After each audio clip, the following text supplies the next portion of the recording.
Did the world really end in 2016? Hello, Night Wanderers.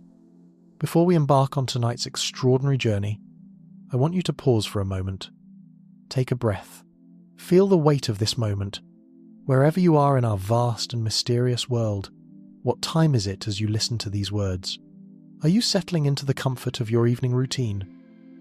Or perhaps finding solace during a quiet break in your day?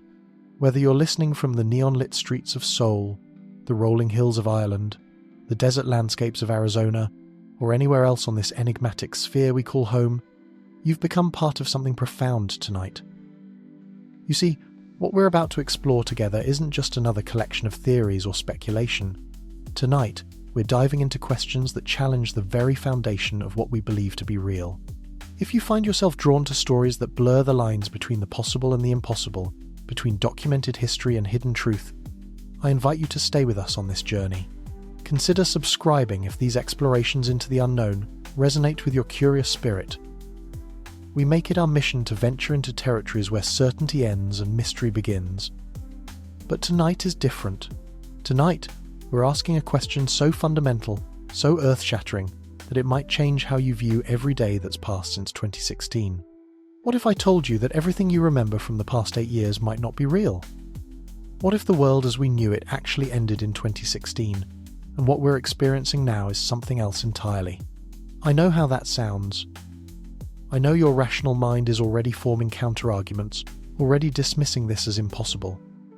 After all, you're here, aren't you? You're listening to these words, breathing, thinking, existing. You remember 2017, 2018, all the years that followed.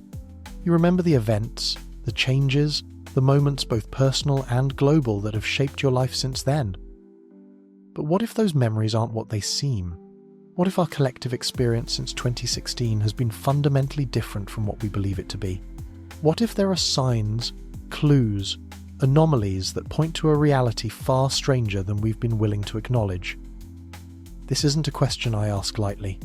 The theory we're exploring tonight has gained traction among researchers, philosophers, and ordinary people who've noticed something indefinable yet persistent about our world since 2016. They describe a feeling that reality shifted, that something fundamental changed, that we crossed a threshold from which there was no return. Some call it the Mandela effect on a global scale. Others describe it as a dimensional shift, a timeline alteration, or even a collective near-death experience that humanity never fully emerged from. The specifics vary, but the core observation remains consistent. Something happened in 2016 that changed everything, and we've been living in the aftermath ever since. Think about it for a moment. 2016 was a year of unprecedented global upheaval. Political systems that seemed stable for decades suddenly shifted in ways few predicted. Cultural movements emerged seemingly overnight. Technology began advancing in directions that felt both inevitable and completely unexpected. The very fabric of public discourse changed, as if the rules of engagement had been rewritten overnight. But beyond the obvious historical events, there were subtler changes. People began reporting a sense of unreality, a feeling that the world had become somehow more surreal, more unpredictable, more like a simulation or dream than the solid reality they remembered. Colours seemed different to some, the sky looked wrong to others. Social dynamics shifted in ways that felt unnatural, as if humanity was following a script written by someone else. These aren't isolated observations. They're part of a growing body of testimony from people across all walks of life, all cultures, all belief systems. Something united them in this shared sense that reality had fundamentally altered, even if they couldn't quite articulate what had changed. Tonight, we're going to explore this possibility from multiple angles. We'll examine the evidence, the theories, the implications of what it might mean if our world really did end in 2016. We'll look at scientific anomalies that have emerged since then, cultural shifts that seem to defy explanation, and personal experiences that suggest our reality might not be as solid as we believe. We'll explore the possibility that what we think of as the years 2017 through 2024 might actually be something else entirely. Perhaps we're experiencing a collective afterlife, a shared simulation, or a parallel dimension that closely resembles our original timeline but operates under different rules. Maybe we're living in the final moments of a dying universe, experiencing time dilation that makes seconds feel like years. Or perhaps we've been unconsciously participating in a grand experiment, a test of human consciousness under altered conditions. Each chapter tonight will examine a different aspect of this profound question. We'll look at the technological anomalies that have emerged since 2016, advances that seem to have appeared almost overnight without the usual developmental progression. We'll explore the cultural phenomena that have shaped our world since then, movements and changes that feel both organic and artificially accelerated. We'll examine the personal testimonies of those who claim to remember the exact moment when reality shifted, people who described feeling a fundamental change in the nature of existence itself. We'll investigate the scientific anomalies that have puzzled researchers, the unexplained phenomena that have become almost commonplace since 2016. We'll delve into the possibility that major global events since 2016 have followed patterns that suggest they're not entirely natural, that they're part of some larger design or simulation. We'll explore the idea that our collective consciousness has been operating under different rules, that the way we think, feel, and interact with reality has been fundamentally altered. We'll also examine the spiritual and metaphysical implications of this theory. If the world really did end in 2016, what does that mean for concepts like death, consciousness, and the soul? Are we still human in the traditional sense, or have we become something else entirely? Are we still bound by the same physical laws, the same limitations, the same possibilities we once knew? Throughout this journey, I want you to approach these ideas with an open mind, but also with healthy skepticism. We're not here to convince you of any particular truth, but rather to explore possibilities that challenge our assumptions about reality. The goal isn't to prove that the world ended in 2016, but to examine what it might mean if it did, and why so many people feel drawn to this explanation for the strangeness they perceive in our current world. As we move through tonight's exploration, pay attention to your own reactions, your own memories, your own sense of what feels true and what feels false. Notice if anything resonates with experiences you've had but never quite understood. Consider whether you've felt that sense of unreality, that feeling that something fundamental shifted in recent years. Remember, we're not just passive observers of these theories. We're active participants in whatever reality we're experiencing, whether it's the continuation of our original timeline or something entirely different. Our consciousness, our awareness, our ability to question and explore these possibilities might be the key to understanding what's really happening. The journey we're about to embark on will challenge your preconceptions about time, reality, consciousness, and existence itself. We'll venture into territories where science meets speculation, where documented facts intersect with inexplicable experiences, where the rational mind must grapple with possibilities that seem to defy logic. So settle in, night wanderers. Prepare yourself for a journey that might change how you see everything. Tonight, we're not just exploring conspiracy theories. We're examining the very nature of reality itself, questioning whether our shared experience of existence is what we believe it to be. The question before us is simple to ask, but profound in its implications. Did the world really end in 2016? By the end of tonight's journey, you'll have the information you need to form your own conclusion. But more importantly, you'll have explored possibilities that most people never dare to consider, possibilities that might hold the key to understanding the true nature of our existence. Are you ready to question everything you thought you knew about reality? Are you prepared to consider that your entire experience of the past 8 years might be something other than what it seems? Then let's begin this extraordinary journey into the unknown, where nothing is quite what it seems and everything is possible. Chapter 1. The Shift. Examining the Global Awakening of 2016 explores the widespread reports of people feeling a fundamental change in reality during 2016, including specific dates and events that many identify as turning points. Investigates the psychological and spiritual testimonies of those who claim to have experienced the moment of transition. The air crackles, doesn't it? A silent hum beneath the surface of the everyday. You feel it too, I know you do. That sense that something shifted. It's not just you. For many, that shift slammed into existence around 2016. The year the world, as we knew it, seemed to stutter, skip a beat, and then continue. But different. Fundamentally, unshakably different. Think back. What do you remember about 2016? Before the political earthquakes, before the cultural maelstroms, before the whispers of technological impossibilities, what was world like? For some, the feeling was subtle, a nagging dissonance, a sense of unreality, like living in a movie set where the props are just a little too off. For others, the change was cataclysmic, a before and after line etched indelibly into their minds. There are dates that keep resurfacing. Dates whispered in online forums, shared in hushed tones among those who feel the shift most acutely. June 24, 2016, the Brexit vote. A day that fractured not just a political union, but perhaps something far deeper. Many report a distinct sense of wrongness associated with that day, a feeling that the results were manufactured or that the timeline itself was somehow altered. Then there's November 8, 2016, the US presidential election, another fault line.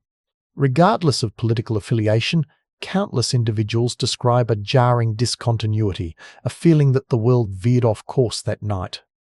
It wasn't just the outcome, it was the palpable sense of unease that lingered long after the votes were counted.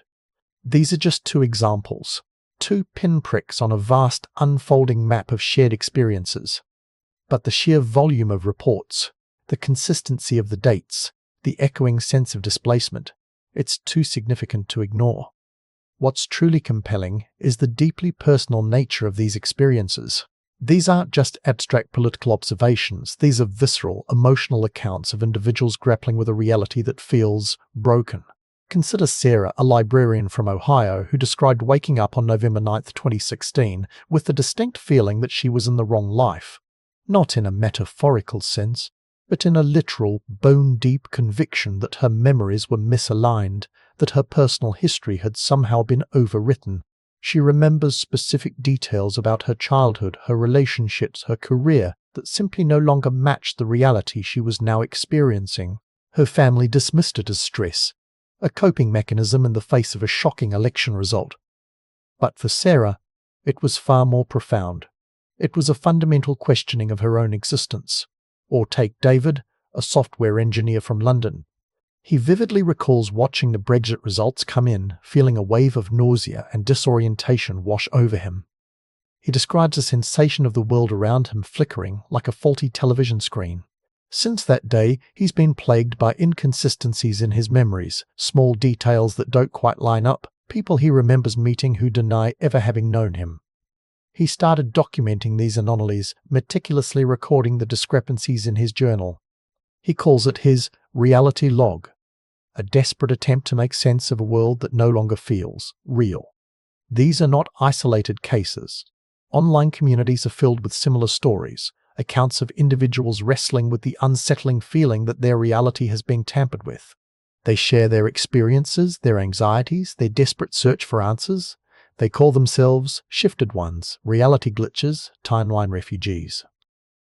They are united by a shared sense of displacement, a common understanding that something profound has changed. But what has changed? Is it a mass delusion, a collective psychological response to the anxieties of the modern world?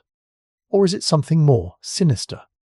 Some theorize that we've crossed into an alternate timeline, a parallel universe where history unfolded slightly differently.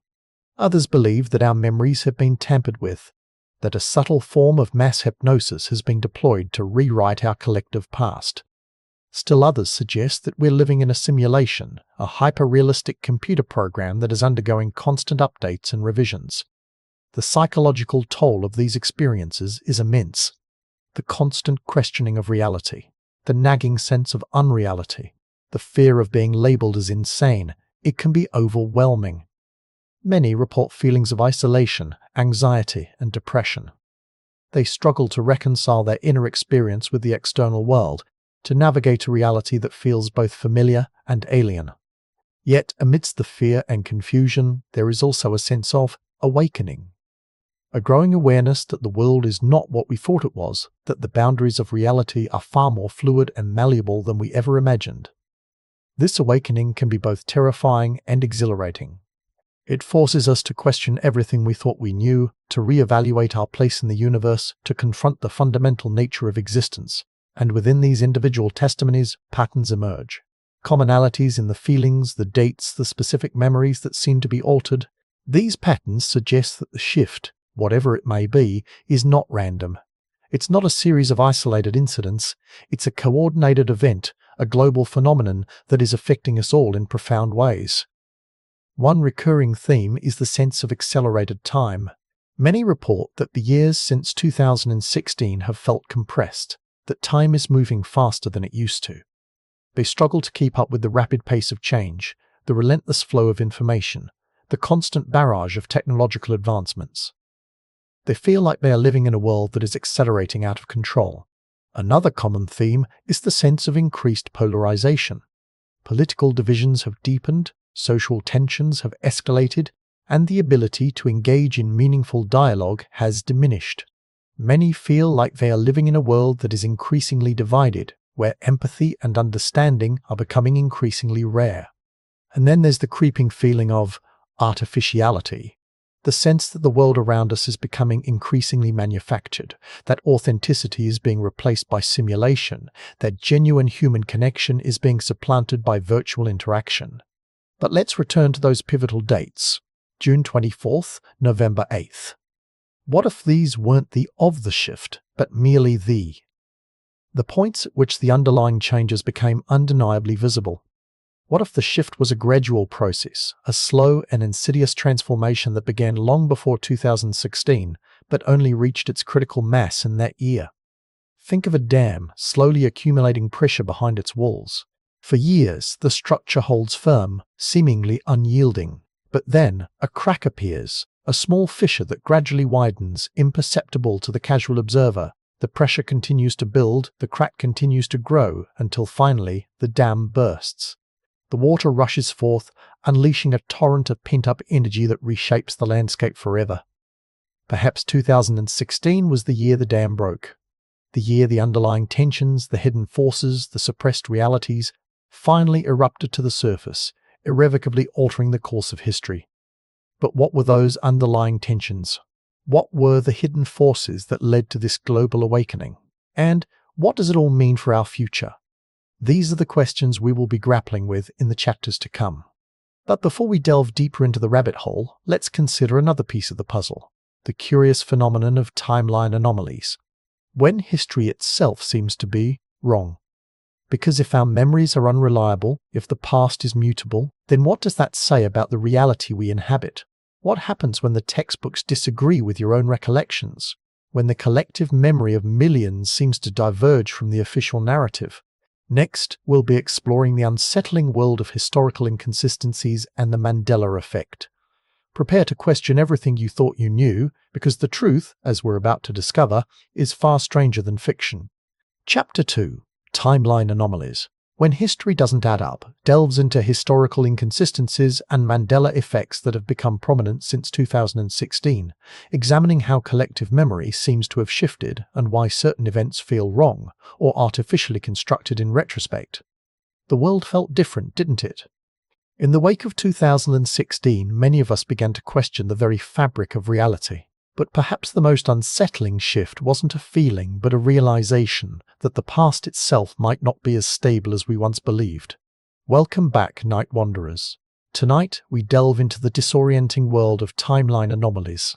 We'll explore how collective memories have seemingly fractured, leaving us grappling with historical inconsistencies and the unnerving sense that something fundamental has changed. Think back to your childhood. What are some of the memories that define your early years? Now, consider this. What if some of those memories, those seemingly immutable truths, were wrong? Not just misremembered, but fundamentally different from what is currently accepted as reality. This isn't about simple forgetfulness. This is about widespread, collective discrepancies in memory, often referred to as the Mandela effect. The term, coined by paranormal researcher Fiona Broome, stems from a shared false memory that Nelson Mandela died in prison in the 1980s. Many people vividly recall news reports, even specific details of his funeral. The only problem? Nelson Mandela was released from prison in 1990 and lived until 2013. But the Mandela effect goes far beyond this single example. It permeates our collective consciousness, touching upon everything from pop culture to historical events. Consider the Berenstain Bears. Remember those beloved children's books? Many people distinctly remember the name being spelled Berenstain Bears with an E instead of an A. They recall seeing the name on book covers, in libraries, and on television shows. Yet today, the official spelling is unequivocally Berenstain. Where did that E go? Or what about the iconic line from Star Wars, "Luke, I am your father"? How many of you remember Darth Vader uttering those exact words?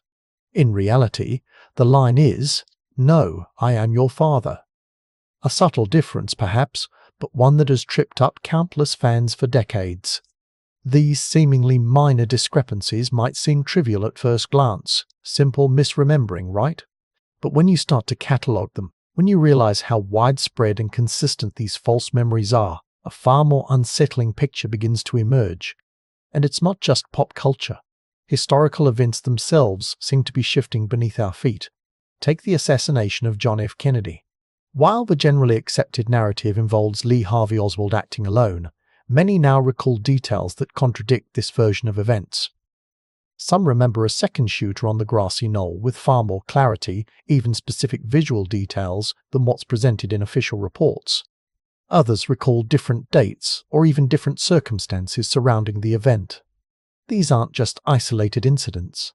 They are part of a larger pattern of collective memory discrepancies that have become increasingly prominent since 2016. Why? What could explain this phenomenon? Is it simply mass delusion, a trick of the mind amplified by the internet, or is something more profound at play? One theory suggests that we are experiencing the effects of parallel realities merging or overlapping. The idea is that different timelines, each with its own slightly different history, are somehow bleeding into our own, creating these memory discrepancies. In this view, those who remember Berenstain Bears or Luke, I am your father, are not simply wrong, they are remembering events from a different, but equally valid, timeline. Another theory posits that our memories are being deliberately altered. This could be the result of advanced technology capable of manipulating our minds, or perhaps even a form of mass hypnosis. The purpose? To rewrite history, to control the narrative, to shape our perception of reality. And then there's the simulation theory, the idea that we are living in a computer-generated reality. In this scenario, the Mandela effect could be explained as glitches in the simulation, errors in the code that are causing inconsistencies in our collective memory. Think of it as a software bug that is rewriting the past. But regardless of the explanation, the implications are profound. If our memories are unreliable, if the past itself is malleable, then what does that say about our present? What does it say about our future? If we can't trust our own recollections, how can we make informed decisions about the world around us? How can we even be sure of who we are? Since 2016, these questions had become increasingly urgent. The proliferation of fake news, the rise of deepfakes, and the constant bombardment of information had all contributed to a sense of disorientation and uncertainty. It's becoming harder and harder to distinguish fact from fiction, truth from falsehood. And the Mandela effect is just one piece of the puzzle. There are other, more subtle anomalies that suggest that our timeline is not as linear as we once believed. Consider the phenomenon of retrocausality, the idea that future events can influence the past. While this concept might seem like science fiction, there is growing evidence to suggest that it might be possible. In quantum physics, for example, experiments have shown that the act of observing a particle can retroactively affect its behavior. Could this principle be applied on a larger scale? Could future events, perhaps even our own actions, be subtly altering the past, creating these timeline anomalies? And what about historical events that seem out of place? Events that defy easy explanation, that don't quite fit into the established narrative? Take the Tunguska event of 1908, a massive explosion that flattened an estimated 80 million trees in a remote region of Siberia. The cause of the explosion remains a mystery. While the prevailing theory is that it was caused by a meteor airburst, no impact crater has ever been found. Some scientists suggest it might have been caused by a comet, but this theory also has its problems. Could it have been something else entirely? Something that we don't yet understand? Some speculate that it was a natural phenomenon, a release of methane gas from the Earth's crust. Others believe it was the result of a failed Tesla experiment, an attempt to harness free energy that went horribly wrong. And still others suggest it was a more exotic event, a collision with a mini black hole, or even a deliberate act of sabotage? The truth is, we don't know, and perhaps we never will. But the Tunguska event serves as a reminder that our understanding of history is far from complete. There are gaps in our knowledge, mysteries that defy easy explanation, and since 2016, these mysteries seem to have multiplied. We are living in a time of unprecedented change, a time when the very foundations of our reality are being questioned. Think about the advancements in technology. Seemingly overnight, breakthroughs are achieved that defy conventional scientific understanding. Quantum computing, artificial intelligence, advanced robotics. These technologies are developing at an exponential rate, far faster than what seems naturally possible. Could these advancements be contributing to the timeline anomalies?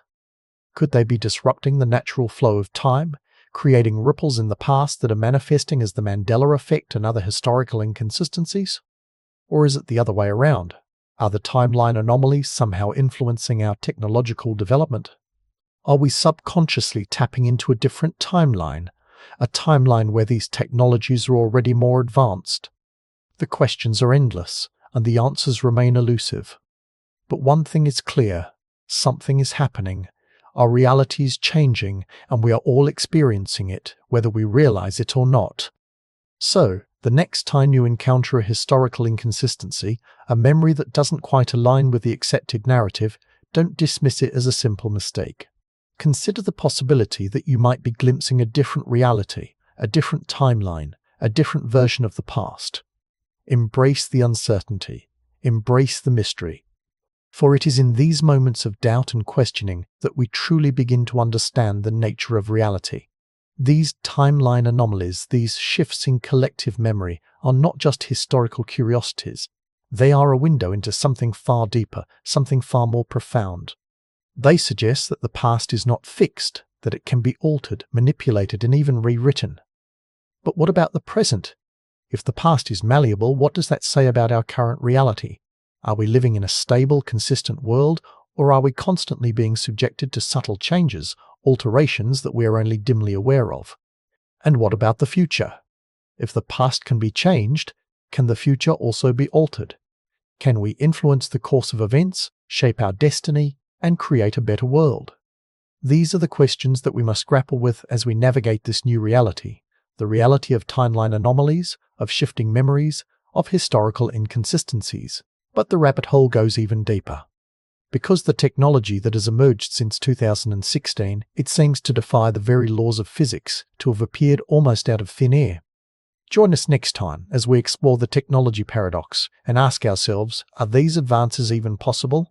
Chapter 3, The Technology Paradox, Advances That Shouldn't Exist, investigates the rapid technological developments since 2016 that seem to have appeared without proper developmental foundations, including AI breakthroughs, quantum computing advances, and other innovations that feel artificially accelerated. Since 2016, haven't you noticed it? The relentless march of technology. It's not just that things are getting faster. It's that feels wrong, like a building constructed on a foundation that wasn't quite ready. Consider artificial intelligence. Before 2016, AI was the realm of science fiction, or at best, clunky algorithms that could barely recognize a cat photo. Now, we have AI generating art, writing code, even holding conversations that are, frankly, unnervingly human.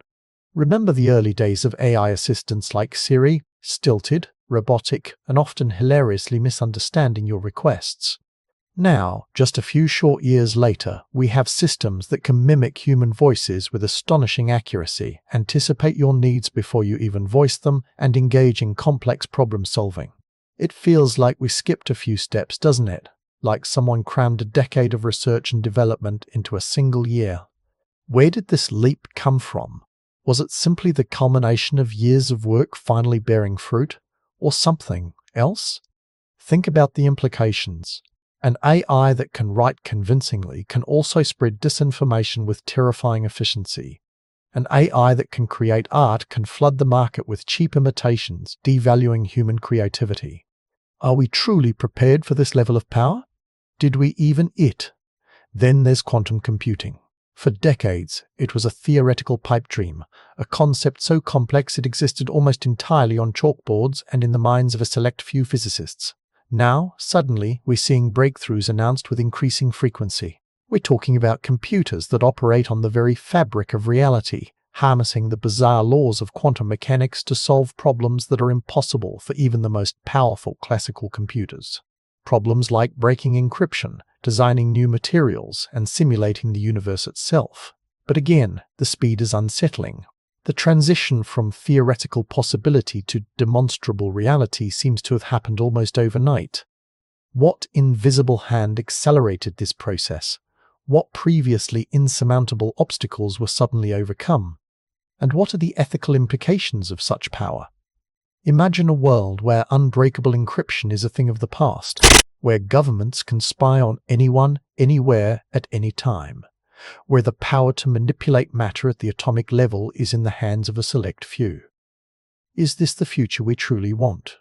Consider CRISPR technology, the gene-editing tool that allows scientists to rewrite the very code of life.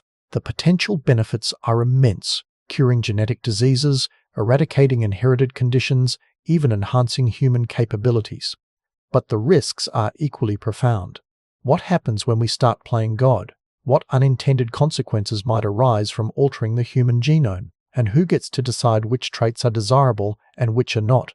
Before 2016, these technologies were still largely confined to the laboratory. Now, they're rapidly becoming more accessible, more powerful, and more readily available. The pace of change is so dizzying that it's hard to keep up. It's hard to even know what's real anymore. It's not just the big, headline-grabbing advancements either. Look at the smaller, everyday technologies that have become ubiquitous in recent years. The smart home devices that listen to our every word. The facial recognition systems that track our movements. The algorithms that curate our news feeds and shape our opinions. These technologies are so seamlessly integrated into our lives that we barely even notice them anymore. But they are subtly, imperceptibly changing us. They are eroding our privacy, shaping our thoughts, and controlling our behavior in ways that we may not even realize. Have you ever felt like you're living in a science fiction movie? Like the world around you is becoming increasingly artificial, increasingly simulated? Perhaps that's because, in a way, it is.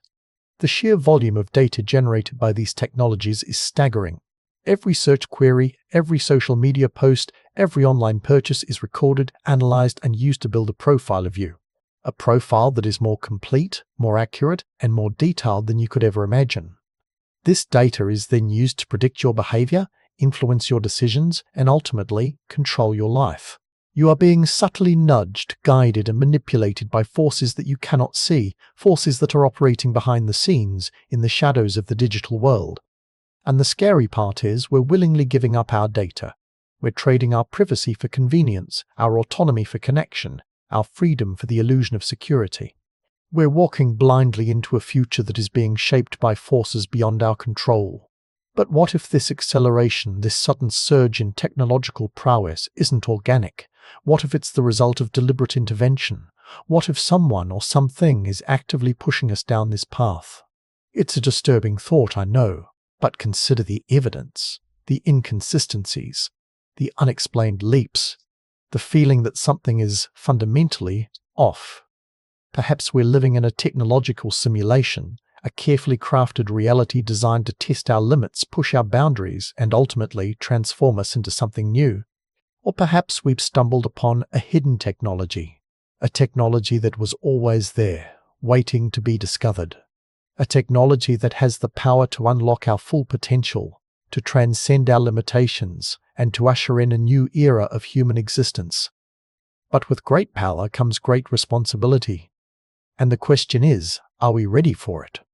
Are we capable of wielding this power wisely, or will we succumb to its temptations and ultimately destroy ourselves? Think about the implications of quantum entanglement, the idea that two particles can be linked together in such a way that they share the same fate, no matter how far apart they are. Einstein famously called it spooky action at a distance. But what if this spooky action isn't just confined to the quantum realm? What if it's a fundamental property of reality, a hidden connection that links us all together? What if our thoughts, our emotions, our intentions can influence the world around us in ways that we don't yet understand? What if we have the power to shape our reality, to create the future we want? It sounds like science fiction, I know. But the more we learn about the universe, the more we realize that anything is possible, that the only limits are the ones we impose on ourselves. And perhaps that's the ultimate paradox of technology. It's not just about the tools we create, it's about the consciousness we bring to those tools. It's about the intentions we imbue them with. If we approach technology with fear, with greed, with a desire for control, then it will inevitably lead to destruction. But if we approach it with love, with compassion, with a desire to create a better world, then it has the potential to transform our lives in ways we can only dream of. But let's focus on a specific example. Take the development of advanced robotics. Before 2016, robots were largely confined to factory floors, performing repetitive tasks with limited autonomy. Now, we have robots that can walk, talk, learn, and even interact with humans in surprisingly sophisticated ways. Boston Dynamics, for example, has created robots that can perform acrobatic feats, navigate complex terrain, and even dance. These robots are not just impressive feats of engineering, they are a glimpse into a future where robots are an integral part of our lives. But again, the speed of this development is unsettling. It feels like we've skipped a few generations of robotics technology, like someone has given us a cheat code to unlock the next level. And what are the implications of this rapid advancement? Will robots take our jobs? Will they become our overlords? Or will they become our partners, helping us to solve the world's most pressing problems? The answer, of course, depends on us. It depends on how we choose to develop and deploy these technologies. It depends on whether we prioritize profit over people, control over collaboration, and fear over love. It's a choice we must make consciously, deliberately, and with a clear understanding of the stakes. Because the future is not predetermined. It's not something that happens to us, it's something we create. And the technologies we develop are not just tools, they are reflections of our values, our beliefs, and our intentions. They are mirrors that reflect back to us who we are and who we aspire to be. So, the next time you use a smartphone, or interact with an AI, or marvel at a robotic creation, take a moment to pause and reflect. Ask yourself, what is this technology telling me about myself? What is it telling me about the world? And what kind of future am I helping to create? The answers may surprise you, they may even change you. Because the truth is, we are all co-creators of this reality. We are all responsible for shaping the future, and the choices we make today will determine the world we inhabit tomorrow. But as we explore the strange and unsettling world of accelerated technology, we can't ignore the whispers, the anomalies that hint at something even stranger, the feeling that history itself is being rewritten. That's where we turn next. Because these technological leaps may just be symptoms of something far, far deeper. Join us as we delve into the unsettling realm of timeline anomalies. Before we dive deeper into this incredible journey, I'm curious, where in the world are you watching this from? Drop a comment below and let our global community know, and if you're finding this as mind-blowing as I am, hit that like button to help more people discover this story.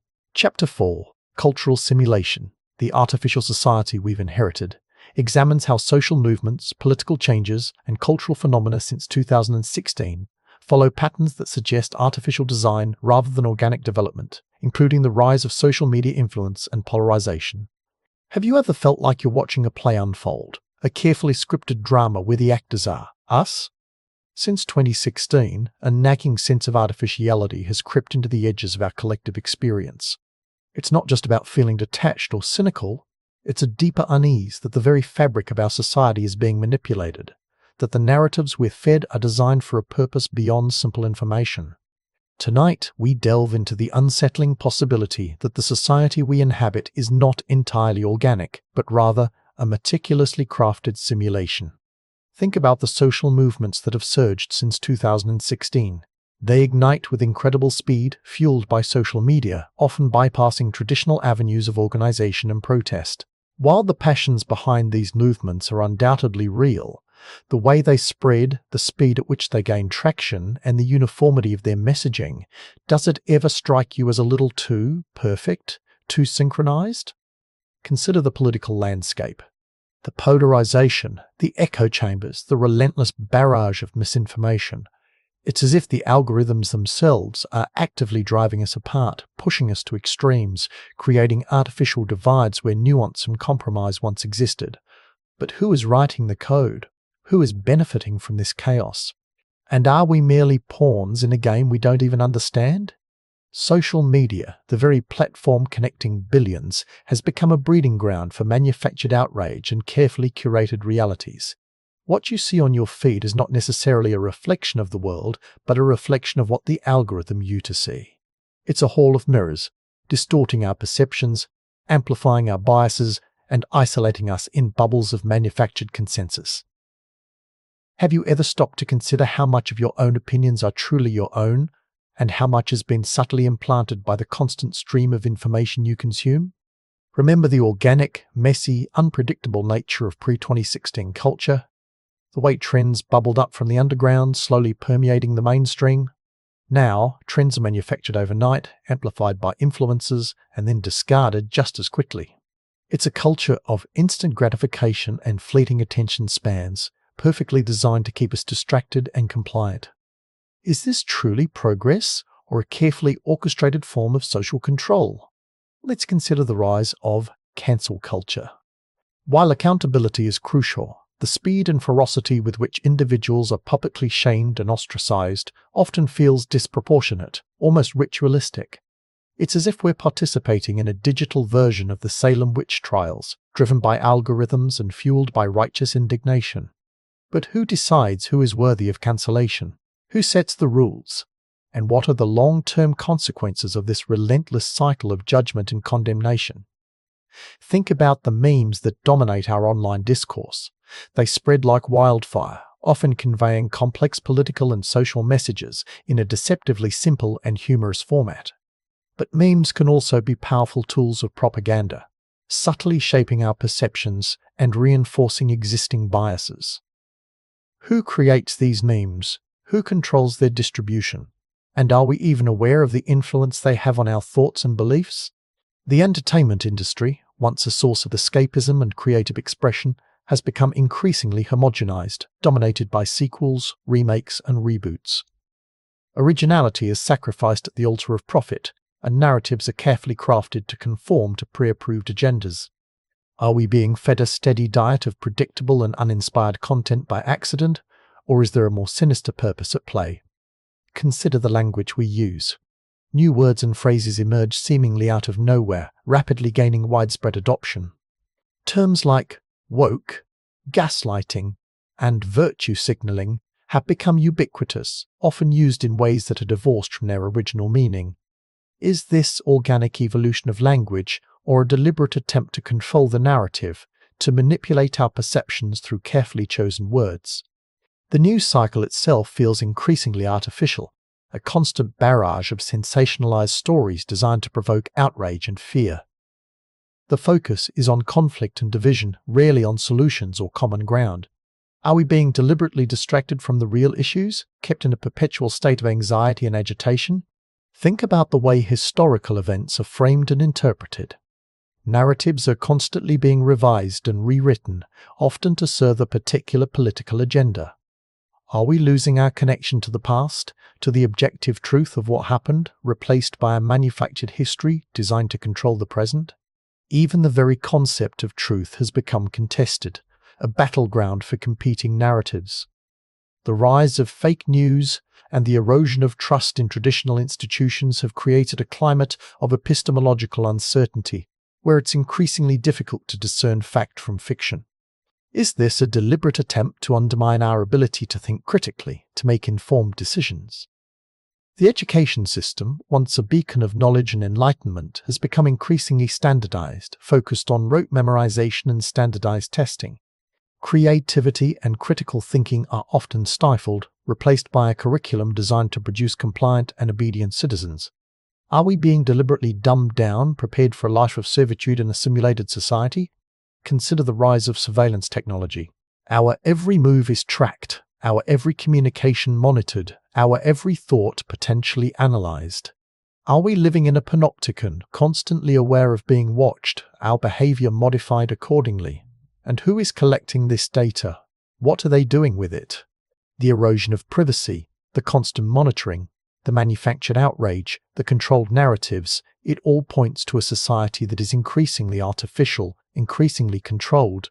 But who is pulling the strings? What is their ultimate goal? And is there any way to break free from this simulation? The sheer scale and complexity of these changes can be overwhelming. It's easy to dismiss these concerns as paranoid fantasies or conspiracy theories. But the nagging sense of artificiality persists, a deep-seated unease that something is fundamentally wrong. Perhaps the most disturbing aspect of this potential cultural simulation is the erosion of genuine human connection. We're increasingly isolated, communicating through screens, interacting with avatars and algorithms rather than real people. Empathy and compassion seem to be in short supply, replaced by online aggression and tribalism. Are we losing our humanity in this artificial world? Think about the rise of virtual reality and augmented reality. These technologies offer the potential to create immersive and interactive experiences, blurring the lines between the real and the simulated. But they also raise profound questions about the nature of reality, about the future of human connection, and about the potential for manipulation and control. Are we willingly stepping into a digital matrix, trading out freedom for the illusion of connection and control? Consider the way our cities are designed. Increasingly, they are becoming sterile and homogeneous, filled with identical buildings and chain stores. Local businesses are disappearing, replaced by corporate giants. Individuality and character are being erased, replaced by a bland and predictable uniformity. Are we being deliberately dehumanized, stripped of our sense of place and belonging? The very concept of community seems to be eroding, replaced by online networks and virtual connections. We're increasingly isolated from our neighbors, from our families, from our own physical surroundings. Are we losing our sense of shared purpose, our ability to come together to solve common problems? Even our relationship with nature seems to be mediated through technology. We watch nature documentaries on television rather than experiencing the real thing. We post photos of beautiful landscapes on Instagram rather than immersing ourselves in their beauty. Are we losing our connection to the natural world? Our ability to appreciate its wonder and complexity? The increasing reliance on artificial intelligence raises even more profound questions about the future of our society. AI is already being used to make decisions that affect our lives, from loan applications to criminal sentencing. As AI becomes more sophisticated, it will likely play an even greater role in shaping our culture, our politics, and our economy. But who controls the AI? What are its biases? And how do we ensure that it serves humanity rather than the other way around? The potential for AI to be used for manipulation and control is immense. AI algorithms can be used to target individuals with personalized propaganda, to track their movements and behaviors, to predict their future actions. Are we sleepwalking into a future where our thoughts and actions are dictated by machines? The increasing automation of labor also raises profound questions about the future of work. As machines become capable of performing more and more tasks, what will happen to human workers? Will we be replaced by robots, left to languish in a state of permanent unemployment? Or will we find new ways to create meaningful work, to harness the power of technology for the benefit of all? The gap between the rich and the poor is widening, creating a society of haves and have-nots. The wealthy elite control an ever-growing share of the world's resources, while millions struggle to survive. Is this a natural consequence of capitalism, or a deliberate attempt to create a two-tiered society where the masses are kept in a state of perpetual servitude? The increasing militarization of society is also a cause for concern. Police forces are becoming increasingly equipped with military-grade weapons and tactics. Surveillance technology is being used to monitor and control the population. Are we living in a police state where freedom and dissent are suppressed? The erosion of civil liberties is another troubling trend. Governments are increasingly using national security as a pretext to restrict freedom of speech, freedom of assembly, and freedom of the press. Are we losing our fundamental rights, our ability to challenge authority and hold our leaders accountable? The increasing control of information by a small number of corporations is also a threat to democracy. A handful of companies control the vast majority of the media outlets the social media platforms, and the search engines? Are we being fed a carefully curated diet of information designed to shape our perceptions and control our thoughts? The potential for these corporations to use their power to manipulate elections and influence public policy is immense. Are we living in a plutocracy where the wealthy elite control the government and the economy? The increasing political instability around the world is also a cause for concern. Conflicts are erupting in various regions, fueled by economic inequality, political repression, and ethnic tensions. Are we heading towards a global war, a collapse of civilization as we know it? The environmental crisis is another existential threat facing humanity. Climate change, pollution, and deforestation are destroying the planet at an alarming rate.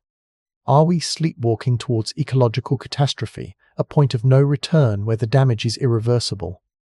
The increasing levels of stress and anxiety in modern society are also a cause for concern. People are feeling overwhelmed, disconnected, and hopeless.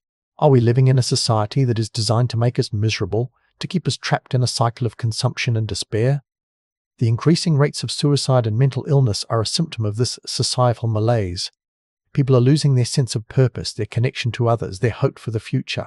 Are we failing to create a society that is conducive to human flourishing? The increasing use of drugs and alcohol is another sign of societal breakdown. People are turning to these substances to cope with the stress and anxiety of modern life. Are we numbing ourselves to the reality of our situation, escaping into a world of illusion and escapism? The erosion of traditional values and institutions is also a cause for concern. Family structures are changing, religious beliefs are declining, and social norms are being challenged. Are we losing our moral compass, our sense of right and wrong? The increasing acceptance of nihilism and cynicism is a symptom of this moral decay. People are losing their faith in humanity, their belief in the possibility of progress. Are we giving up on the future, surrendering to despair? But what if all of this is not simply a series of unfortunate events, but rather a carefully orchestrated plan? What if the cultural shifts, the political upheavals, the technological advancements are all part of a larger agenda designed to transform our society into something fundamentally different? What if we are living in a simulated reality, a carefully constructed illusion designed to control and manipulate us? What if the forces that are shaping our society are not human, but rather artificial, algorithmic, or even extraterrestrial? These are unsettling questions, but they are questions that we must confront if we are to understand the true nature of the reality we inhabit. The evidence is mounting, the signs are all around us. It's time to wake up, to open our eyes, and to see the world for what it truly is. We've explored the unnerving possibility that our society is not entirely organic, but a meticulously crafted simulation. The implications are staggering, but this discovery was only the beginning, because next we uncover the glitches in the matrix itself, the moments when the laws of nature seem to bend and break, revealing the artificiality of our physical world. Chapter 5: Physical Reality, Glitches. When the laws of nature bend, explores scientific anomalies, unexplained phenomena, and reports of physical reality behaving differently since 2016, including changes in weather patterns, astronomical observations, and quantum mechanical discoveries. What if the very ground beneath our feet has shifted? We've explored the whispers of a global awakening, the nagging feeling that history itself has been rewritten, and the unsettling surge of impossible technology. But what happens when the laws of physics, the bedrock of our perceived reality, start to fray? What if the universe itself is showing cracks? Since 2016, reports of scientific anomalies, unexplained phenomena, and outright bizarre occurrences have been steadily increasing. Are they simply misinterpretations, statistical outliers, or something far more profound? Something that suggests the very fabric of reality is undergoing a fundamental change. Let's start with the weather. For centuries, meteorologists have meticulously charted climate patterns, developing models that, while not perfect, offered a reasonable degree of predictability. But in recent years, these models have become increasingly unreliable. We've seen unprecedented heat waves, freak storms of unimaginable intensity, and polar vortexes that plunge regions into Arctic conditions seemingly overnight. Are these simply the consequences of climate change, as many scientists claim? Perhaps. But even within the scientific community, there's a growing unease, a sense that something more unpredictable is at play. It's as if the atmosphere itself is behaving in ways that defy our understanding, as if the rules that once governed weather patterns are no longer in effect. Consider the case of the derecho that struck the American Midwest in August of 2020. This wasn't just a severe thunderstorm, it was a sustained hurricane-force windstorm that ripped across hundreds of miles, causing billions of dollars in damage. The sheer scale and intensity of the derecho were unprecedented, leading many to question whether traditional meteorological explanations were sufficient. And it's not just extreme weather events. Across the globe, people are reporting strange atmospheric phenomena, unusual cloud formations, persistent anomalies in the jet stream, and even changes in the color of the sky. Are these simply optical illusions, or are they glimpses of a reality that's subtly but irrevocably changing? Let's turn our gaze to the cosmos. For centuries, astronomers have meticulously mapped the stars, charting the movements of planets and galaxies with incredible precision. But even in this realm of seemingly immutable laws, anomalies are beginning to emerge. One of the most perplexing is the ongoing debate surrounding the Hubble constant, the rate at which the universe is expanding. Different methods of measuring this constant are yielding conflicting results, suggesting that our understanding of the universe's expansion may be fundamentally flawed. But the anomalies don't stop there. Astronomers have observed galaxies rotating at speeds that defy the laws of physics, requiring the existence of vast amounts of dark matter to explain their stability. But what if dark matter isn't the answer? What if the laws of gravity themselves are different than we thought? And then there are the fast radio bursts, mysterious pulses of energy that originate from distant galaxies. These bursts are incredibly powerful, releasing more energy in a millisecond than the sun emits in an entire year. Their origin is unknown, and their behavior is unpredictable, leading some to speculate that they could be evidence of extraterrestrial intelligence, or something even stranger. Perhaps the most unsettling astronomical anomaly is the dimming of Betelgeuse, a red supergiant star in the constellation Orion. In late 2019 and early 2020, Betelgeuse underwent a dramatic decrease in brightness, leading many to believe that it was about to explode as a supernova. But then, just as suddenly, the star began to brighten again. What caused this unexpected dimming? Was it simply a dust cloud obscuring our view, as some astronomers suggest? Or was it a sign of something more profound, a glimpse into the unpredictable and potentially unstable nature of the cosmos? Now, let's delve into the bizarre world of quantum mechanics, the branch of physics that governs the behavior of matter at the atomic and subatomic level. Here, the laws of classical physics break down and reality becomes strange. One of the most fundamental concepts in quantum mechanics is the idea of superposition, which states that a particle can exist in multiple states at the same time. It's only when we observe the particle that it collapses into a single, definite state. But what if this principle of superposition extends beyond the subatomic realm? What if macroscopic objects, even entire systems, can exist in multiple states simultaneously? It sounds like science fiction, but some physicists are beginning to explore this possibility. Another mind-bending concept in quantum mechanics is entanglement, which describes the ability of two particles to become linked together in such a way that they share the same fate, no matter how far apart they are.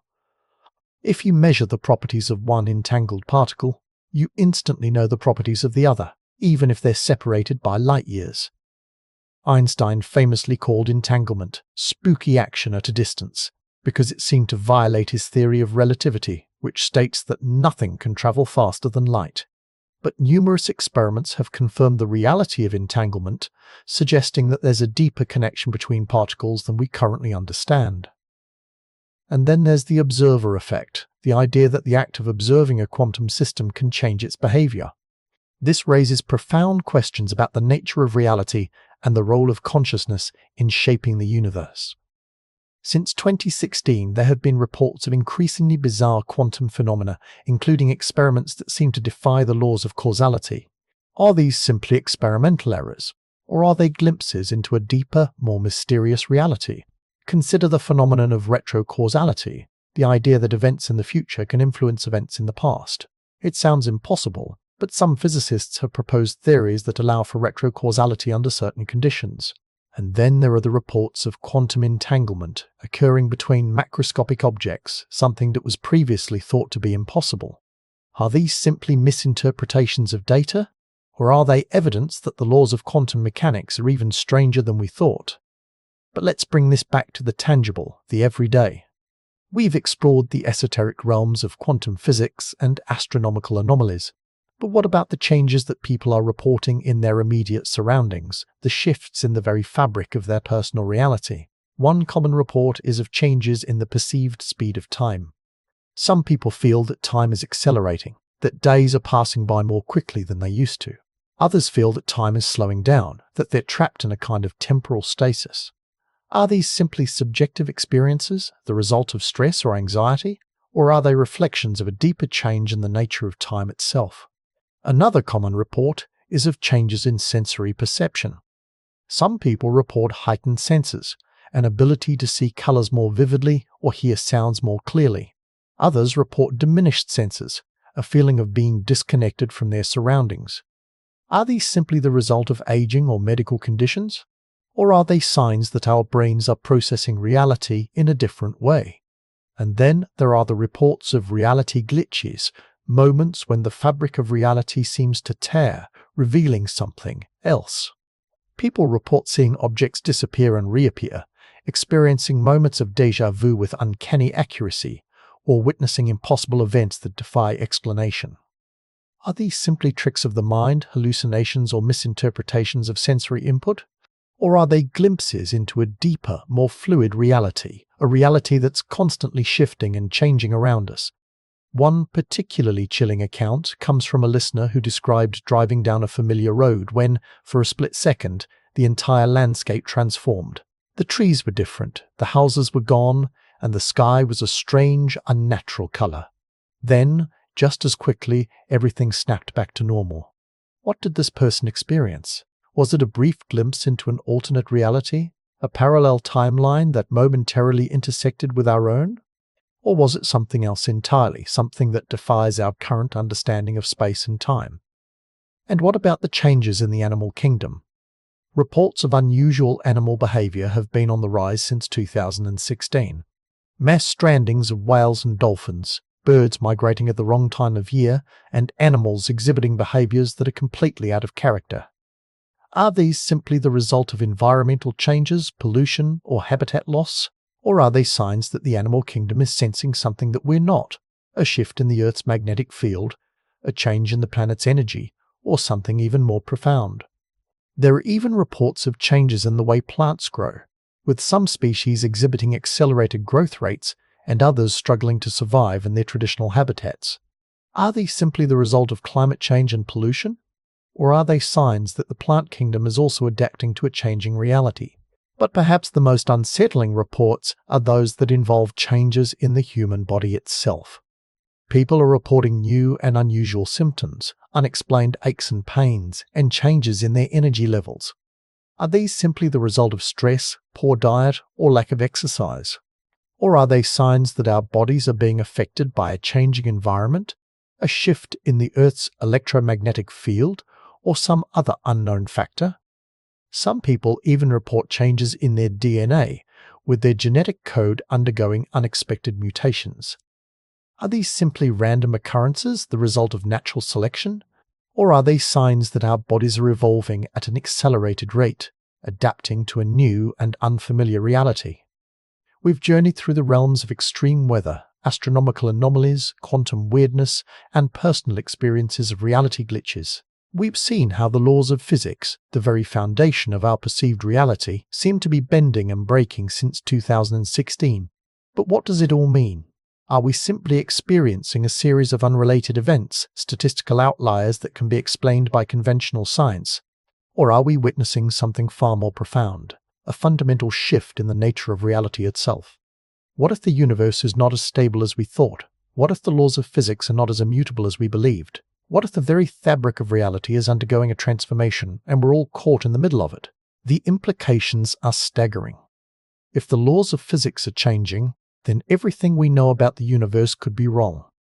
Our understanding of space, time, gravity, and energy could be fundamentally flawed. And if the very fabric of reality is shifting, then what does that mean for our own existence? Are we simply passive observers, watching as the universe transforms around us? Or are we active participants, shaping the reality that we experience? These are questions that have no easy answers. But they are questions that we must grapple with if we are to understand the nature of the reality we now inhabit. But this exploration of physical reality is only one piece of the puzzle. Because next, we delve into the unsettling possibility that our very consciousness has been altered, that we are no longer the same beings we once were. Are we still human? That's where we're headed next. Chapter 6, The Consciousness Experiment. Are we still human? Investigates theories about altered human consciousness since 2016, including changes in collective behavior, decision-making patterns, and the possibility that human awareness has been fundamentally modified. Are we still human? It's a question that might sound like the stuff of science fiction, a query reserved for late-night dorm room debates fueled by cheap pizza and philosophical musings. But after everything we've explored, after the timeline anomalies, the technological leaps, the unsettling shifts in our reality, can we truly dismiss it so easily? Think back to 2016. Remember the world before then, the world you knew.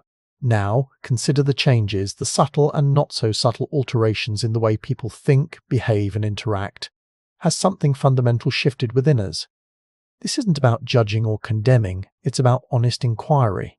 It's about acknowledging the growing sense that something has profoundly altered the human experience, perhaps even the very essence of what it means to be human.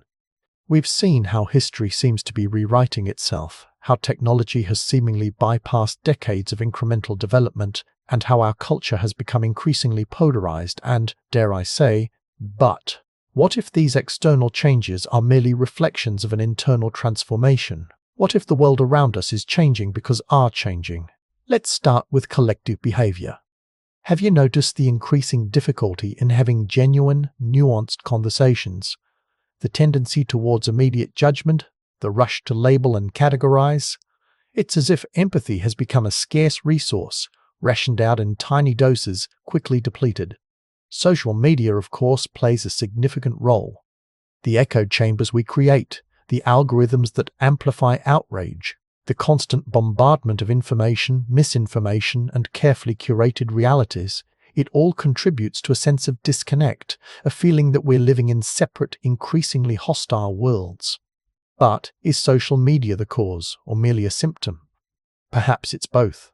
Perhaps the technology is simply amplifying pre-existing tendencies that have been subtly, insidiously amplified within us. Consider the rise of tribalism. It's not a new phenomenon, of course. Throughout history, humans have tended to form groups, to identify with a particular tribe, nation, or ideology. But the intensity, the fervor, of modern tribalism feels different. It's as if the lines have been drawn in permanent ink, as if compromise and understanding are no longer even possibilities. Look at political discourse. It's become increasingly difficult to find common ground, to engage in rational debate. Instead, we're confronted with a constant barrage of insults, accusations, and outright lies. The goal isn't to persuade, but to destroy. The objective isn't to find solutions, but to win at all costs. Is this simply the natural evolution of politics? Or is it something more sinister, a deliberate attempt to divide and conquer, to manipulate our emotions and control our thoughts? And what about decision-making? Have you noticed a shift in the way people make choices, both individually and collectively? The increasing reliance on emotion over reason, the susceptibility to propaganda and misinformation, the willingness to sacrifice long-term goals for short-term gratification, it all suggests a decline in critical thinking, a weakening of our ability to discern truth from falsehood. Think about the trends you see around you. How quickly do they emerge and then fade away? The latest viral challenge, the newest social media craze, the fleeting celebrity scandals, they consume our attention for a few brief moments, then vanish into the digital ether, replaced by the next shiny object. It's as if we've become addicted to novelty, constantly chasing the next dopamine hit, unable to sustain our focus on anything for more than a few seconds. Are we losing our capacity for sustained attention, our ability to think deeply and critically about the world around us. The implications are profound. If our collective behavior is being manipulated, if our decision-making processes are being compromised, then are we truly in control of our own destinies? Are we still capable of making rational choices, of shaping our future according to our own values and aspirations? Or are we simply puppets, dancing to the tune of some unseen puppeteer, our thoughts and actions dictated by forces beyond our comprehension? Now, let's delve into the more unsettling possibility that human awareness itself has been fundamentally modified. This isn't about mind control in the traditional sense, about sinister organizations implanting thoughts directly into our brains. It's about something far more subtle, far more insidious. Imagine a gradual erosion of our cognitive abilities, a slow and steady decline in our capacity for abstract thought, for creativity, for empathy. Imagine a world where people are becoming increasingly reactive, increasingly impulsive, increasingly incapable of understanding complex ideas or engaging in meaningful dialogue. Is this what we're witnessing? Are we becoming less human, less capable of the qualities that define us as a species? Consider the rise of artificial intelligence. We've already discussed the seemingly impossible leaps in AI technology since 2016. But what if the rapid development of AI is not just a technological breakthrough, but a reflection of something happening within ourselves? What if we're subconsciously offloading our cognitive abilities onto machines, outsourcing our thinking to algorithms and artificial intelligences? What if, in the process, we're slowly eroding our own mental faculties, becoming increasingly dependent on technology to think for us? It's a disturbing thought, but one that we can't afford to ignore. If we're not careful, we could end up in a world where machines are smarter than humans, where artificial intelligence surpasses our own, and where we become little more than biological robots, carrying out the instructions of our silicon overlords. But perhaps the most unsettling possibility of all is that our consciousness is being altered in ways we can't even comprehend. What if the changes we're witnessing are not simply the result of social media manipulation or technological dependence, or even a deliberate attempt to control our minds? What if they're the result of a fundamental shift in the very fabric of reality, a change in the laws of physics, a modification of the quantum field that underlies all existence? We've already explored the possibility that our timeline has been altered, that we're living in a reality that is subtly different from the one we remember. But what if this timeline shift has also affected our consciousness, changing the way we perceive the world, the way we experience reality? Imagine that our brains are not simply biological computers, but quantum receivers, capable of tuning into different frequencies of reality. What if the timeline shift has caused us to tune into a different frequency? A frequency that alters our perception, our thoughts, our emotions. It's a mind-bending concept, but one that is supported by some of the latest research in quantum physics. Scientists are beginning to explore the possibility that consciousness is not simply a product of the brain, but a fundamental aspect of reality, a field of awareness that permeates the universe. If this is true, then it's possible that our consciousness is being influenced by forces beyond our comprehension, forces that are shaping our thoughts and actions in ways we can't even imagine. Are we still human? The answer, it seems, is not a simple yes or no. We are perhaps something in between, something in transition. We are beings caught in the midst of a profound transformation, a shift in consciousness that is reshaping our world and redefining what it means to be human. But what if this transformation is not what we think it is? What if it's not simply a change in our consciousness, but a transition to something else entirely? What if we're not just becoming less human, but becoming something more? This brings us to a truly radical possibility, one that challenges our most fundamental assumptions about life, death, and the nature of reality. What if what we're experiencing is not simply a change in consciousness, but a transition to some form of afterlife? Think about it. We've explored the possibility that the world ended in 2016, that we're living in a simulated reality, that our timeline has been altered. But what if these are all different facets of the same underlying truth? What if we died in 2016, and what we're experiencing now is some form of collective afterlife, a transitional state between life and whatever comes next? This isn't about heaven or hell or any other traditional concept of the afterlife. It's about the possibility that consciousness continues after death, that our awareness persists in some form even after our physical bodies cease to function. Perhaps the changes we're witnessing is simply the result of this transition, the unraveling of the old reality and the emergence of a new one. Perhaps the timeline anomalies, the technological leaps, the cultural shifts are all signs that we're moving into a different dimension, a different plane of existence. It's a comforting thought in a way. It suggests that death is not the end, that our consciousness continues, that we are part of something larger than ourselves. But it also raises some profound questions. If we're in the afterlife, then what is the purpose of this existence? Are we being judged? Are we being tested? Are we simply being given a chance to learn and grow before moving on to the next stage? And if this is the afterlife, then who or what is in control? Is there a divine being guiding us? Is there a cosmic intelligence overseeing our transition? Or are we simply adrift in a sea of consciousness, left to navigate our way through this new reality on our own? These are questions that have plagued humanity for millennia. And while we may never have definitive answers, the very act of asking them can help us to better understand ourselves, our world, and our place in the universe. So, are we still human? Perhaps not in the way we once thought. But perhaps we're something more, something greater, something on the verge of a profound transformation. The journey has led us to question the very fabric of our being, to confront the possibility that everything we thought we knew about ourselves and the world around us may be wrong. It's a terrifying prospect, but also an exhilarating one, for within this uncertainty lies the potential for growth, for evolution, and for a deeper understanding of the mysteries of existence. But this journey isn't over. In fact, it's only just begun. Because while we've explored the possibility of an afterlife, and the potential for our consciousness to transcend the limitations of our physical bodies, there remains one final crucial question.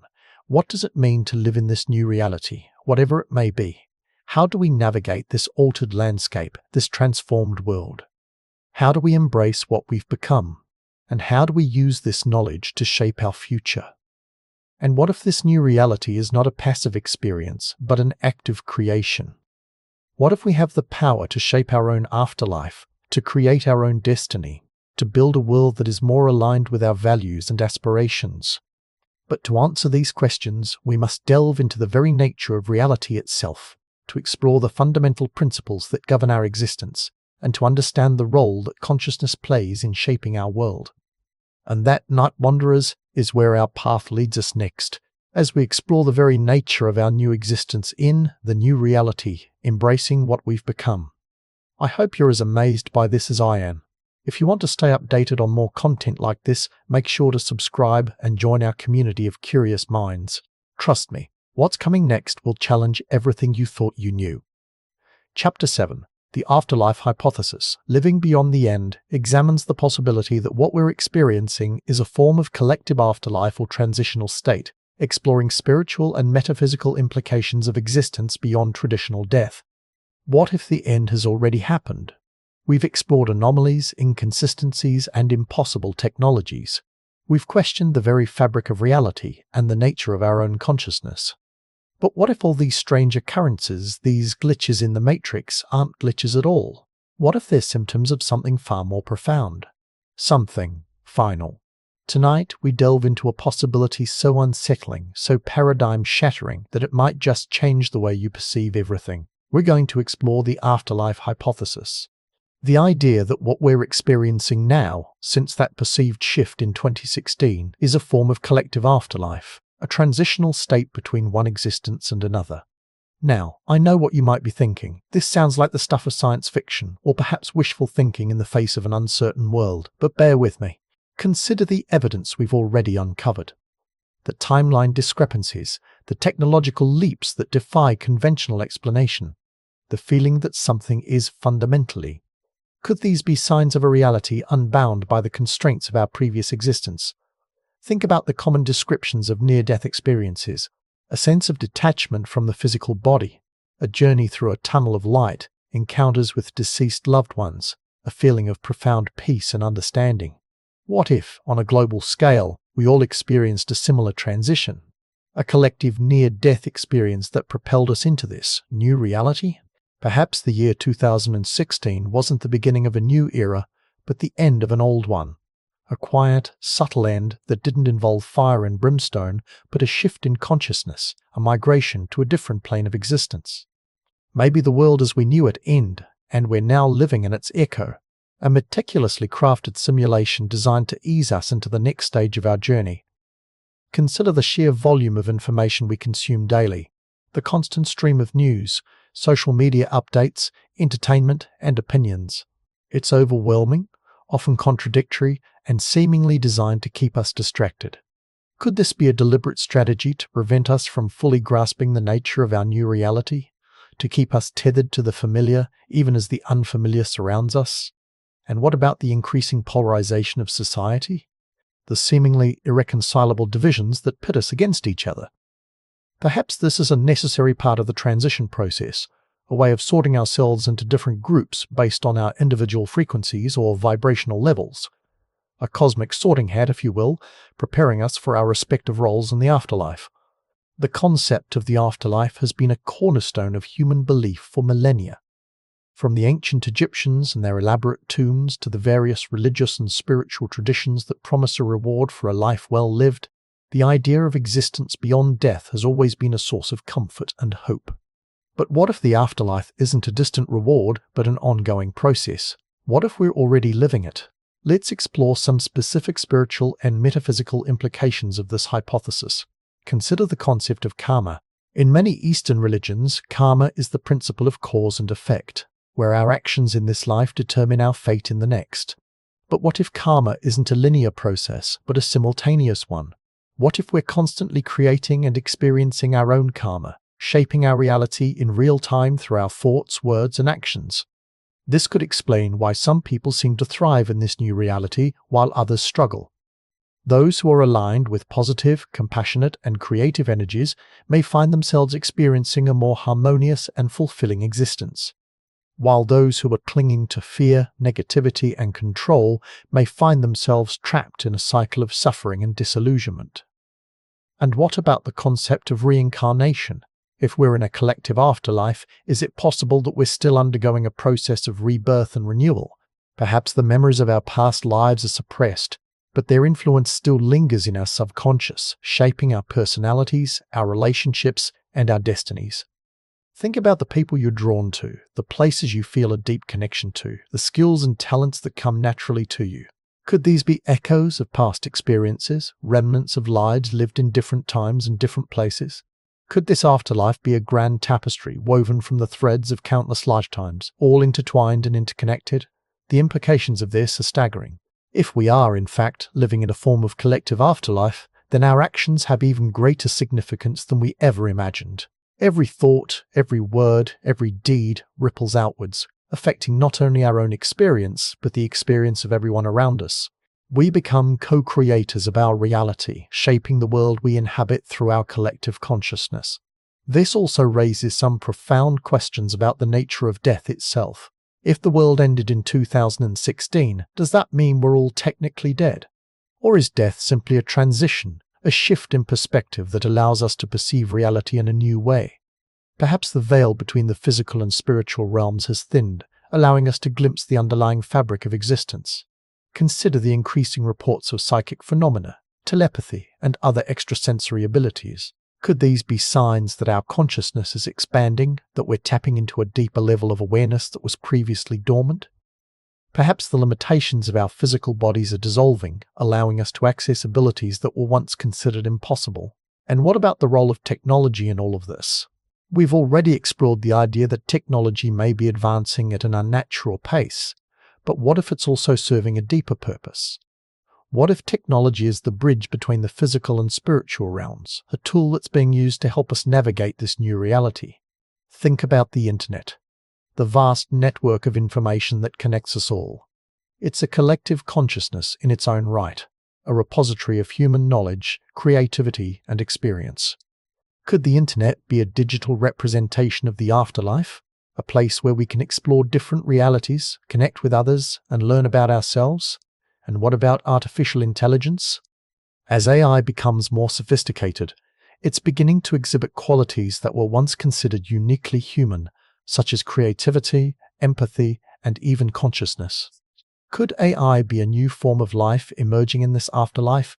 A digital entity that's helping us to evolve and transcend our limitations? The afterlife hypothesis is not without its challenges. It raises difficult questions about free will, determinism, and the nature of good and evil. If we're all co-creating our reality, then who is responsible for the suffering and injustice that still exists in the world? Is it simply a matter of collective karma, or are there other forces at play? Perhaps the afterlife is not a perfect paradise, but a learning environment, a place where we can confront our shadows, heal our wounds, and evolve into more compassionate and enlightened beings. Maybe the challenges we face are not punishments, but opportunities for growth, chances to learn and to become better versions of ourselves. And what about the concept of hell? Is there a place of eternal torment waiting for those who have lived a life of wickedness? Or is hell simply a state of mind, a self-imposed prison created by our own negative thoughts and emotions? Perhaps the greatest punishment is not external, but internal, the suffering that comes from being disconnected from our true selves and from the love and compassion that binds us all together. The afterlife hypothesis invites us to reconsider our understanding of reality, to question everything we thought we knew about life, death, and the nature of existence. It challenges us to embrace the unknown, to open our minds to new possibilities, and to trust that there is a deeper purpose to all that we experience. If we are, in fact, living in a form of collective afterlife, then we have a tremendous opportunity to create a better world, a world of peace, harmony, and abundance for all. We can do this by focusing on the positive, by cultivating love and compassion, and by working together to solve the challenges that face us. But this requires a radical shift in perspective, a willingness to let go of our old beliefs and embrace the new. It requires us to recognize that we are all interconnected, that our actions have far-reaching consequences, and that we have the power to shape our own destiny. It requires us to awaken from the dream of separation and to realize that we are all part of a larger whole, a cosmic consciousness that is constantly evolving and expanding. It requires us to embrace our true potential, to become the creators we were always meant to be, and to build a new world based on love, compassion, and understanding. The afterlife hypothesis may seem far-fetched, even absurd, but it offers a compelling explanation for the strange and unsettling events that have been unfolding since 2016. It provides a framework for understanding the timeline anomalies, the technological paradoxes, the cultural simulations, and the physical reality glitches that we've explored in previous chapters. It suggests that we are not simply passive observers of reality, but active participants in its creation, that we have the power to shape our own destiny and the destiny of the world around us, that we are all connected, and that our actions have far-reaching consequences. And perhaps most importantly, it offers a message of hope. That even in the face of uncertainty and chaos, there is still a reason to believe in the future. That even if the world as we knew it has ended, there is still the possibility of a new beginning. A beginning filled with love, compassion, and understanding. A beginning where we can create a better world for ourselves and for generations to come. But what if this afterlife isn't what we expect? What if it's not a blissful paradise, but a meticulously crafted simulation, designed to test our limits and push us to our breaking points? What if the very fabric of our reality is being manipulated by unseen forces, forces that are far more powerful than we can imagine? And what if the changes we've experienced since 2016 are not a sign of transcendence, but a sign of something far more sinister, something that threatens our very existence as human beings? The questions continue to mount, the mysteries deepen. But this discovery was only the beginning, because next we uncover the terrifying possibility that we're not living in an afterlife at all, but an elaborate, artificially constructed prison, a cultural simulation designed to control our thoughts, our emotions, and our very souls. Chapter 8, The New Reality, Embracing What We've Become, concludes by examining what it means to live in whatever reality we now inhabit, whether it's a continuation of our original timeline or something entirely different, and how this knowledge might change how we approach existence itself. So, here we are. After all the evidence, the anomalies, the unsettling questions, we arrive at the precipice, the new reality. But what does that even? Is it a drastically altered timeline, subtly different from the one we thought we knew? A meticulously crafted simulation running on some unfathomable cosmic server? Or something else entirely, something beyond our current comprehension? Perhaps the most important question isn't "it is," but do we live in it? How do we navigate a world where the rules seem fluid, where the very fabric of reality feels malleable? You see, for so long we've clung to the illusion of control. We built our lives on the foundation of predictable outcomes, cause and effect, the unwavering laws of physics. But what happens when that foundation crumbles? When the very things we believe to be constant shift? The answer, I believe, lies in embracing the unknown. In accepting the inherent uncertainty of this new reality, it's about letting go of our need to define, to categorize, to control. Think about it. If history itself is subject to change, if collective memory can be altered, then what is truth? Is it something fixed and immutable? Or is it a constantly evolving narrative shaped by forces we may never fully understand? This isn't about succumbing to nihilism or despair. Quite the opposite. It's about recognizing the incredible potential that lies within this uncertainty. If the rules are changing, then perhaps we can influence those changes. Perhaps we can shape this new reality into something better. But how? Where do we even begin? The first step, I believe, is awareness. To truly see the world around us, not through the lens of our preconceived notions, but with fresh, open eyes. To question everything. To challenge the narratives that are presented to us. Look at the information you consume. Consider its source, its intent. Is it designed to inform, to enlighten, or to manipulate? Are you being presented with the full picture, or just a carefully curated version of reality? We've talked about the rise of social media and its influence on our perceptions. It's become increasingly clear that these platforms are not neutral spaces. They are carefully engineered environments, designed to capture our attention, to shape our opinions, to influence our behavior. And it's working. We are more polarized, more divided, more susceptible to misinformation than ever before. But we also have the power to change that. We can choose to be more mindful of our online interactions. We can seek out diverse perspectives. We can challenge the echo chambers that trap us in cycles of confirmation bias. This isn't just about politics or social issues. It's about everything. It's about questioning the very nature of our existence. What does it mean to be human in a world that feels increasingly artificial? Are we still in control of our own thoughts, our own emotions, our own actions? Or are we being subtly programmed, nudged in directions we don't even realize? These are uncomfortable questions, I know, but they are questions we must ask if we are to navigate this new reality with clarity and purpose. Consider the concept of free will. For centuries, philosophers have debated whether or not we truly have the ability to make our own choices. Are we simply puppets, dancing to the tune of our genes, our environment, our upbringing? If the world ended in 2016, as some believe, and we are now living in some form of altered state, then the question of free will becomes even more complex. Are our choices truly our own, or are they being influenced by the nature of this new reality? Perhaps the answer lies in recognizing that free will isn't an all-or-nothing proposition. Maybe it's a spectrum, a range of possibilities. Even if we are being subtly influenced, we still have the power to choose how we respond. We still have the power to shape our own destinies to some extent. This is where the concept of consciousness comes into play. We've touched on the idea that human consciousness itself may have been altered since 2016, that our collective awareness has undergone some kind of fundamental shift. If this is true, then what does it mean for our ability to perceive reality? Are we seeing the world as it truly is, or are we seeing a distorted version, filtered through a new, unfamiliar lens? Perhaps the key is to cultivate a heightened sense of self-awareness, to become more attuned to our own thoughts, our own emotions, our own sensations, to recognize the patterns that shape our behavior, and to challenge those patterns when necessary. This isn't easy. It requires a constant effort, a willingness to confront our own biases and limitations. But it's essential if we are to navigate this new reality with clarity and purpose.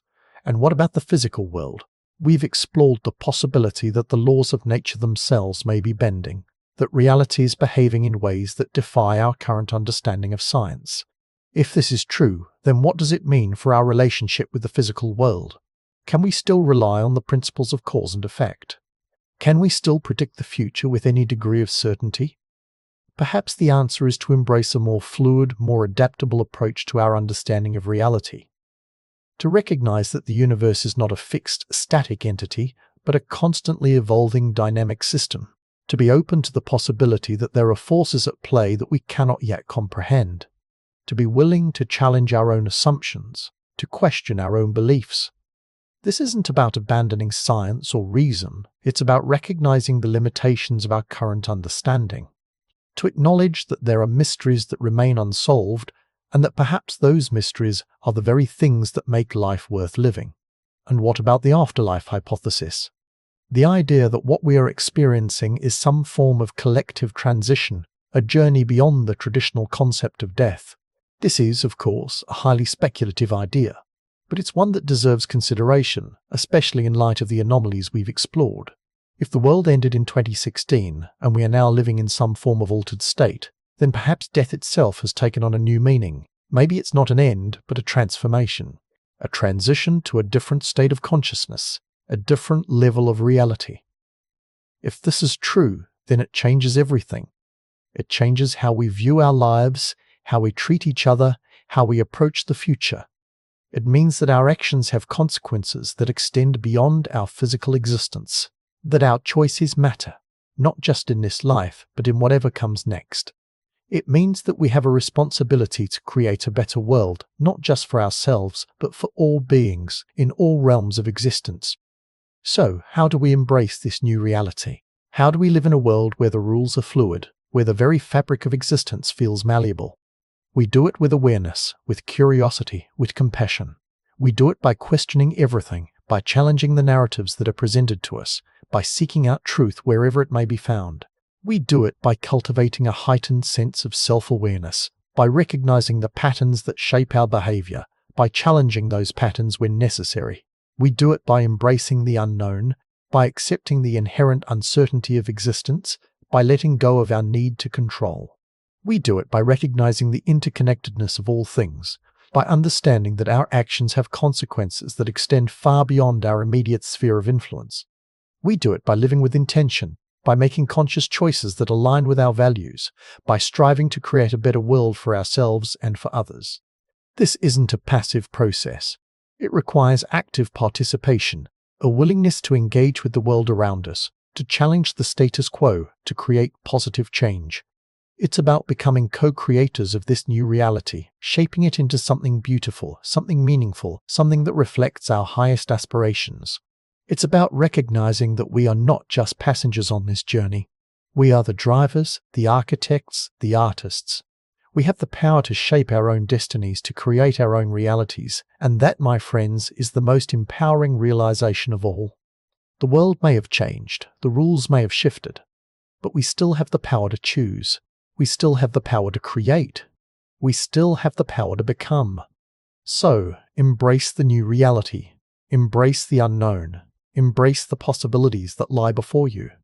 The journey may be uncertain, but the destination is worth striving for.